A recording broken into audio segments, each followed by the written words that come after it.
Hey everyone, welcome back to the Daily Gold Podcast. Today we're speaking with Jeff Pontius. He's the founder and CEO of Corvus Gold.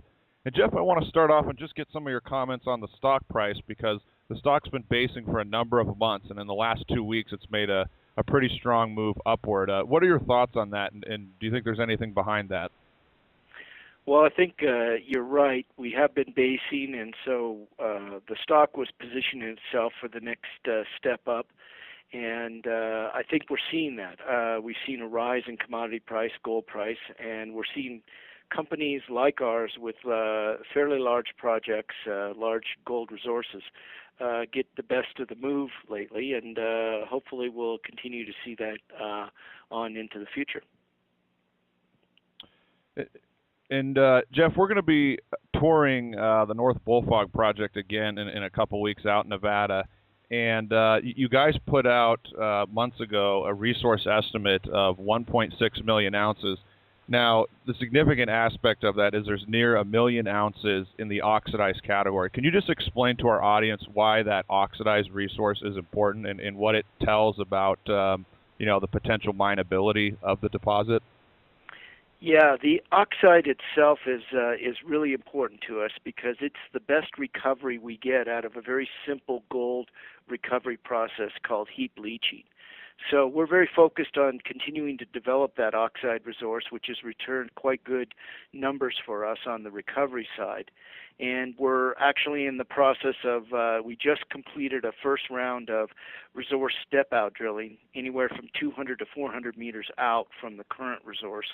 And that's important because we're looking for more of that oxide material in the overall footprint of this resource. And we've stepped out a long ways from the existing resource.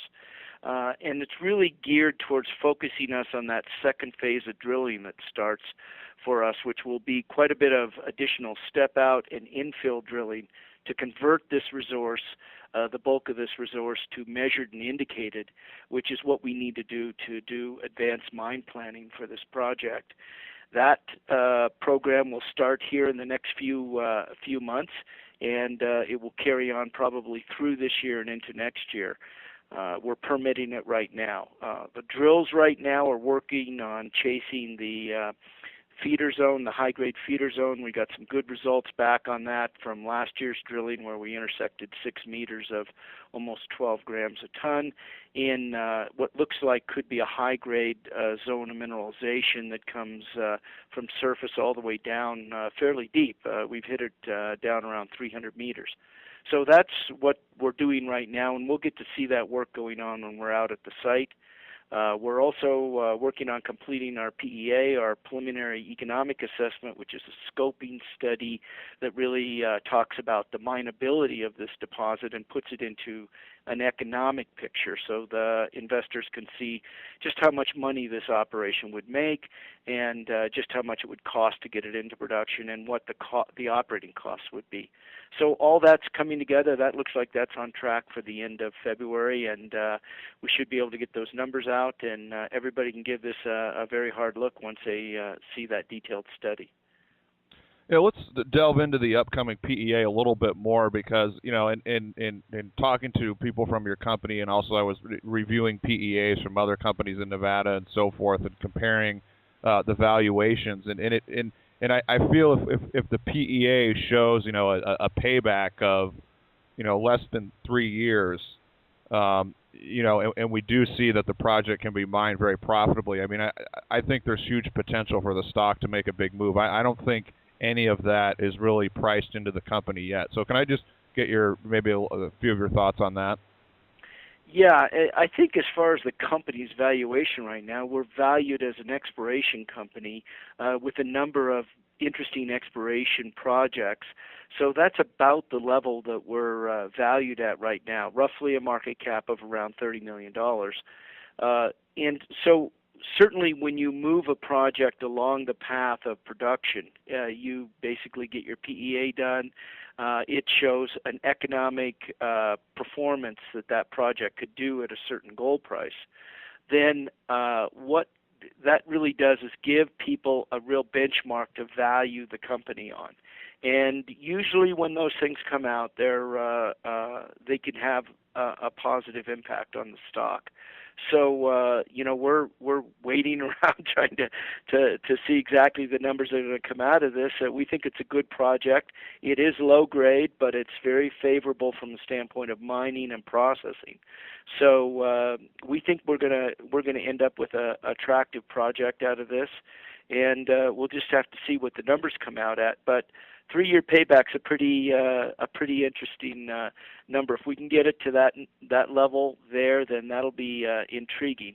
And it certainly looks like to us that the system's big, and we should be able to continue to grow it. And lastly, we were talking off air, and you were saying that the way you could, go about working on this deposit and mining it could be similar to what Allied Nevada did with Hycroft. Could you just explain that for our listeners?